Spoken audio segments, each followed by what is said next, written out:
ये बच्चा खुदा की तरफ से एक नेमत है, यही उसकी मर्जी है और हमें इसे कबूल करना होगा।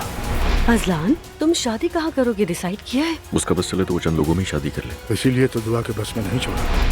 हमारी शान के मुताबिक शादी होगी। अपनी बीवी को भी कह देना ऐसे वैसे कोई ख्वाब न दिखे।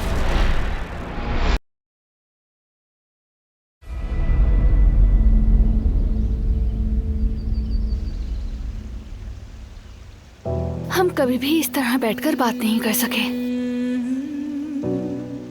बातें तो बहुत हैं बेटी, लेकिन अल्फाज में दम नहीं। मैं चाहे कुछ भी कहूं तुमसे, मेरी बात में कोई असर नहीं है, हमेशा से है, कदर भी असर भी। जो कुछ आप कहते थे मैं मानती थी। आपने मुझे बाप की तरह पाला, मोहब्बत और अपनी शफकत दी। जो कमी हनीफा साहिबा ने छोड़ी वो आपने पूरी की बाबा। वो भी चाहे कितना छुपाने की कोशिश करे, जाहिर हो ही जाती थी। जब मैं छोटी थी तो अम्मी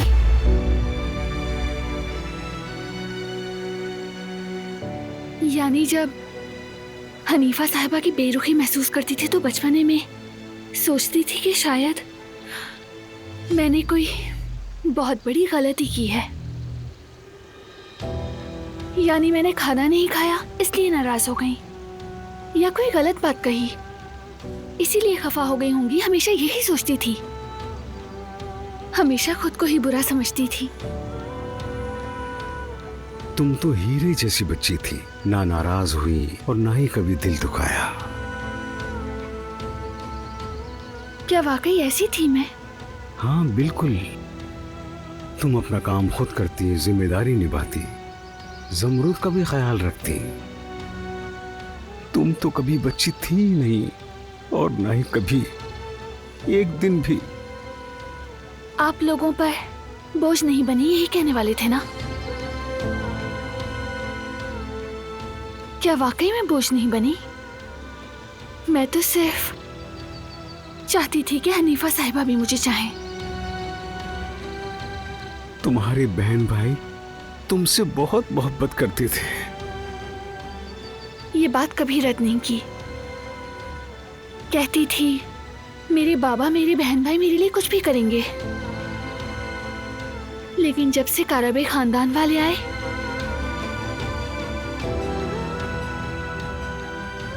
तब से आप भी बर्दाश्त नहीं कर पाए ना। अपनी बेटी को आग में नहीं झोंक सके। ये कहने की हिम्मत नहीं थी ना कि जमरुद को ले जाओ। तुमसे बहुत मोहब्बत करता हूँ। उस लम्हे में फंस गया। गलती थी मानता हूँ, सबसे बड़ी गलती थी, मगर ये मोहब्बत की वजह से नहीं थी, हरगिज नहीं, कसम खाता हूँ। कोई रास्ता नहीं था। बरसों से जिस डर से बचता आया हूं वही डर हकीकत बन गया। एक तरफ हनीफा का अपनी औलाद के लिए खौफ। सिर्फ उन्हीं को खौफ था? मैं उसकी तरफदारी नहीं कर रहा बेटी। माँ बाप होना एक अलग चीज है, जिस पर पड़ती है वही समझ सकता है। तुम अभी जवान हो, मां बनोगी तब समझोगी। सिर्फ इतना जान लो बेटी, माँ बाप अपनी औलाद के लिए हर जुर्म कर सकते हैं, चाहे बाद में जिंदगी भर ही क्यों ना पछताना पड़े। शायद जब मैं माँ बनूंगी तो ये सब समझ पाऊंगी, लेकिन आप मुझे कभी नहीं समझ पाएंगे। चाहे मैं लाख कोशिश करूं फिर भी नहीं। मेरी बच्ची, जो दिल में हो कह दो। मैं जानता हूं कि तुम भी अपने दिल की कड़वी बातों को नरम लफ्जों में कह देती हो। नरम या सख्त में नहीं जानती, लेकिन मेरा दिल बिल्कुल टूट गया है।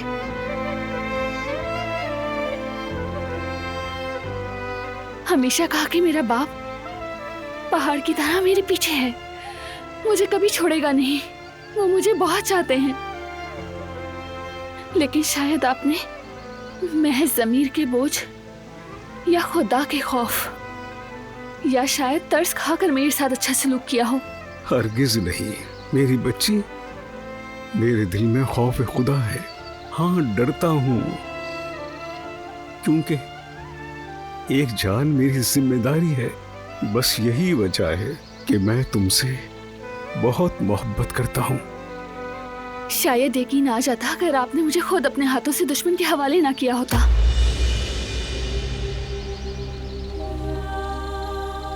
सबसे तकलीफदेह बात पता है क्या है? आपने मुझे ज़मरुद के लिए, मेरे भाई के लिए कुर्बान कर दिया।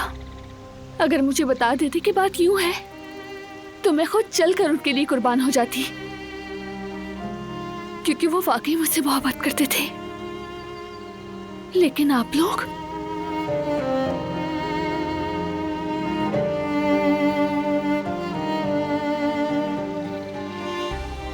अगर बात खत्म हो गई हो तो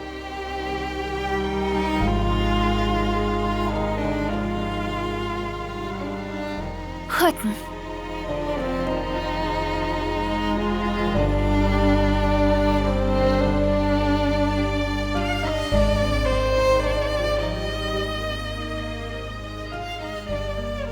चलता हूं, खुदा हाफिज।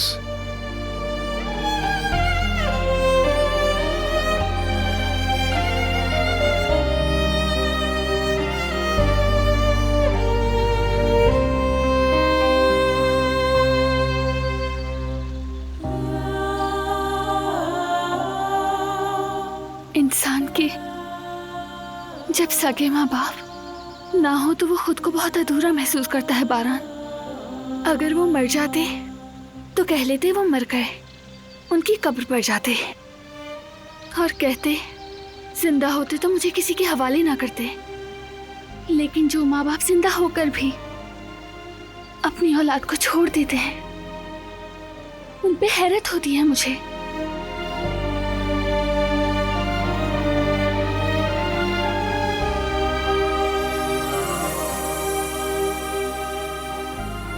सिर्फ यहाँ मुझे एहसास होता है कि मैं महफूज हूँ। सिर्फ यही सोचकर सुकून मिलता है जब तुम्हारे कंधे पर सर रखती हूँ।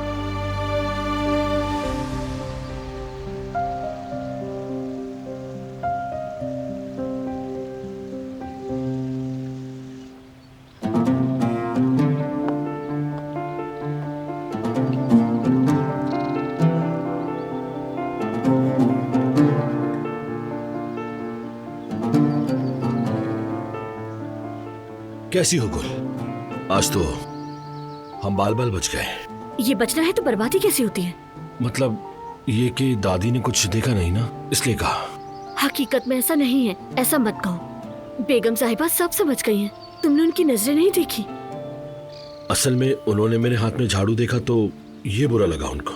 फराद, तुम हर बात को मजाक में क्यों उड़ाते हो? मैं तुमसे कब मजाक कर रहा हूँ गुल? जो दादी ने देखा वही कह रहा हूँ।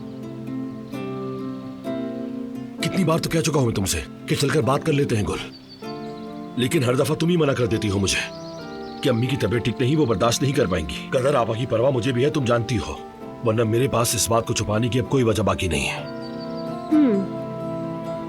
वाकई में कोई नहीं। क्या मतलब तुम्हारा? क्या कहना चाहती हो तुम गुल? तुम कुछ अलग लग रहे हो मुझे। अलग लग रहा हूँ? कैसे अलग लग रहा हूँ? मैं वही पूछ रही हूँ तुमसे।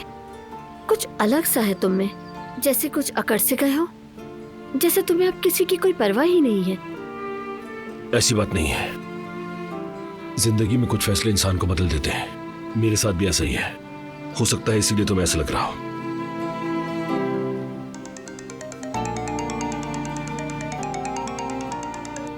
अस्सलाम वालेकुम बाबा।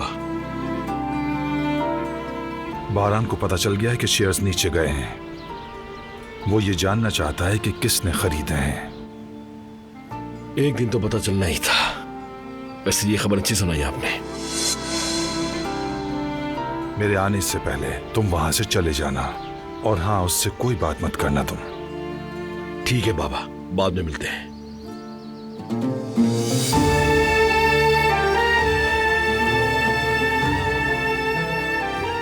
क्या हुआ फरात? कुछ खास नहीं गुल, बस जरा कुछ कारोबारी मामला थे, वो तय कर लिए। चलो खैर, अब मैं चलता हूं, अपना बहुत सारा ख्याल रखना।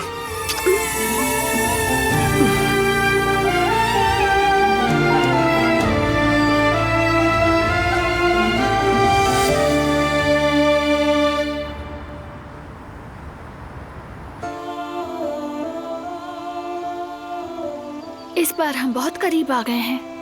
जरा सोचो, जब हम उस औरत तक पहुंचेंगे तो वो फौरन बता देगी तुम्हारी माँ ने यहाँ काम किया था, फिर बाकी सब आसान हो जाएगा। अगर उस दिन तक खुद को संभाल लिया तो? क्या मतलब? तुम कहना चाह रहे हो ये लड़की खुशी से बेहोश हो जाएगी? नहीं नहीं, ठीक हूँ मैं। नहीं, मेरा मतलब भूख से बेहोश हो जाओगी। नहीं, मैं तो खा रही हूँ।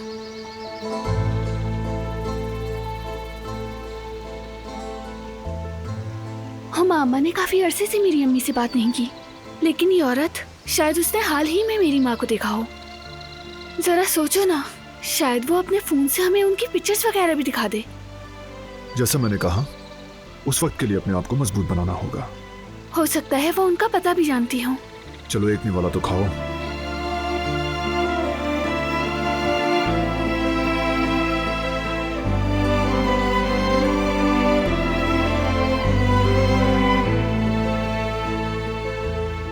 चाय पिलाऊं क्या तुम्हें? नहीं नहीं, अब इतना भी नहीं, खुद पी लूंगी मैं। तो पियो ना फिर। शाबाश।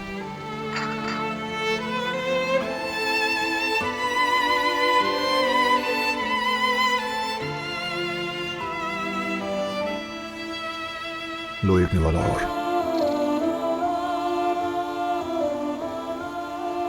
Very good. अब चाय का घूंट।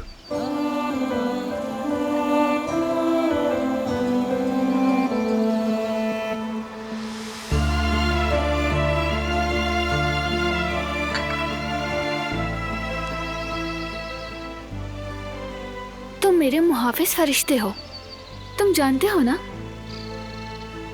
बल्कि मेरे हीरो हो। और खिलाऊं क्या तुम्हें? नहीं शुक्रिया, खुद खा लूंगी।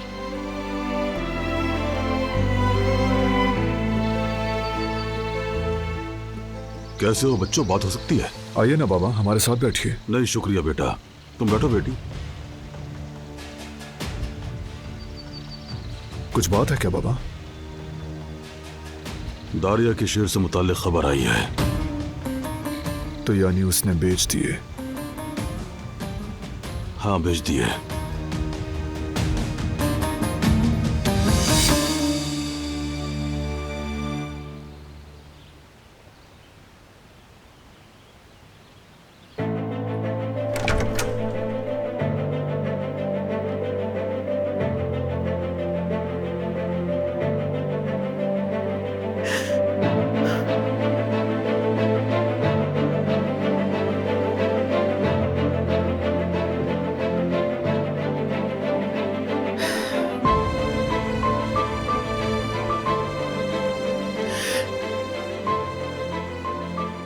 जबरदस्ती लेकर आए थे उसे, दुल्हन के लिबास में थी वो, उसके सबसे बड़े दिन पर।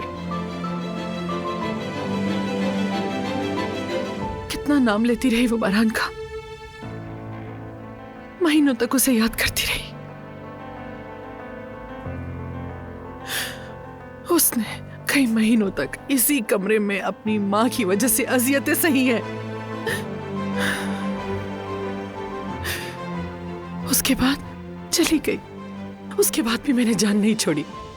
मैंने उसके साथ और भी बदतर किया। मेरी बच्ची ने कैसे सहा होगा वो सब कुछ, कैसे? लेकिन मुझे तो सिर्फ बारान की पड़ी थी।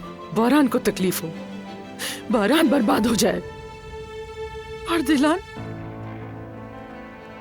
क्या कभी मैंने उसके बारे में सोचा? मैं कैसे सोच सकती थी? मैं तो अंधी हो चुकी थी। कितना जुल्म कर दिया। सबिया साहिबा, आप वाकई खुद पर बहुत जुल्म कर रही हैं। आपने दिलान को अपनाया, शायद ये खून की कशिश ही थी, पता नहीं, लेकिन आपने उसे पसंद किया और तरस खाया। यहाँ तक कि इतनी छोटी लड़की को ये सब नहीं सहना चाहिए था। क्या ये सब मेरे जुर्म को छुपाने के लिए काफी है? बताओ मुझे। हम नहीं जान सकते, लेकिन मेरे ख्याल में दिलान ने आपको समझा। वो जानती है कि आपने सब कुछ अपने दर्द की वजह से किया। अगर वो ना समझती तो कभी आपसे बात नहीं करती, ना ही मिलती। लेकिन देखें, जब भी आप जाती हैं तो वो आपका इस्तकबाल करती है, और वो भी सब कुछ भुलाकर,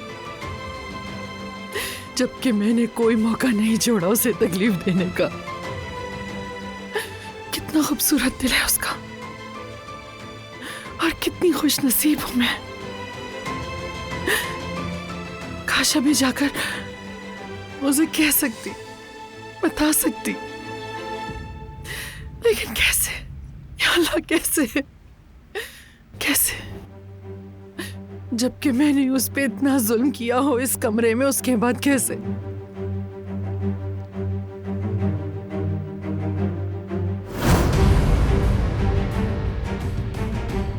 मेरे पाँव में दर्द हो रहा है। आपको जरा रहम नहीं आता मुझ पर? खोल दें ये जंजीरें। मुझे वॉशरूम जाना है। खोलें।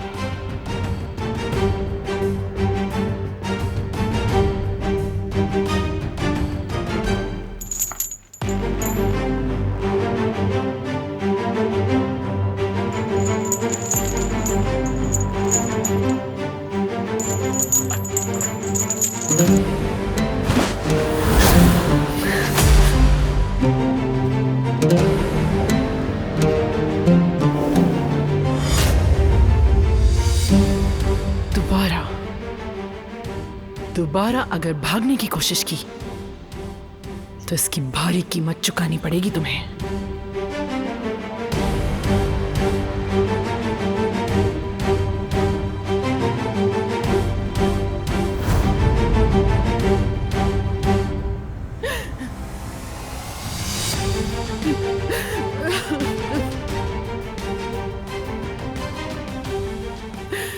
एक गुलाम की तरह इस कमरे में कैद करके रखा, और बोलने का हक तक नहीं दिया मैंने उसे।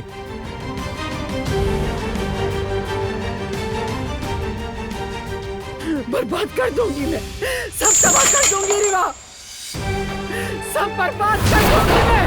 कैसे किया मैंने ये? कैसे?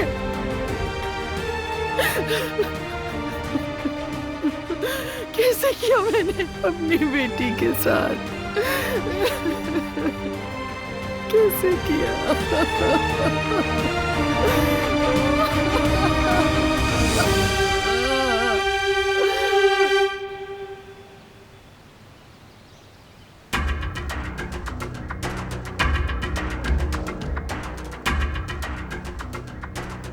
जानता था दारिया आराम से नहीं बैठेगी। हमारी मुखालफत में न जाने उसने शेयर्स किसको बेच दिए हैं। भाई क्या हुआ है? क्या हुआ? क्या किया अब दारिया ने? अपने शेयर्स बेच दिए। उसका वकील मुझे टाल रहा था। यही वजह थी कि लगता है उसने अपने शेयर्स बेच दिए। काश थोड़ी सख्ती करता, दबाव डालता तो शायद वो दे देता।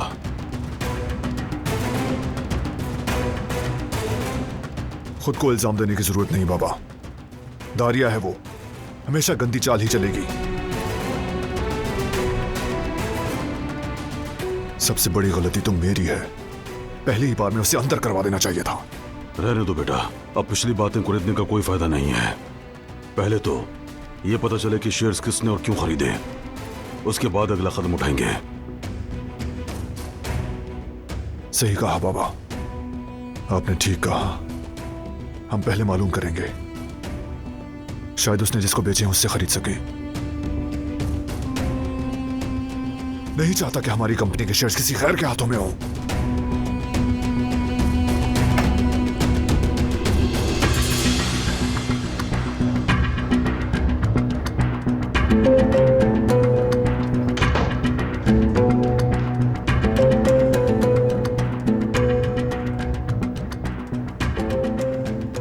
परेशान क्यों हो रहे हो बारात? शेयर्स किसी गैर ने नहीं खरीदे, खरीदने वाला भी एक काराबे ही है।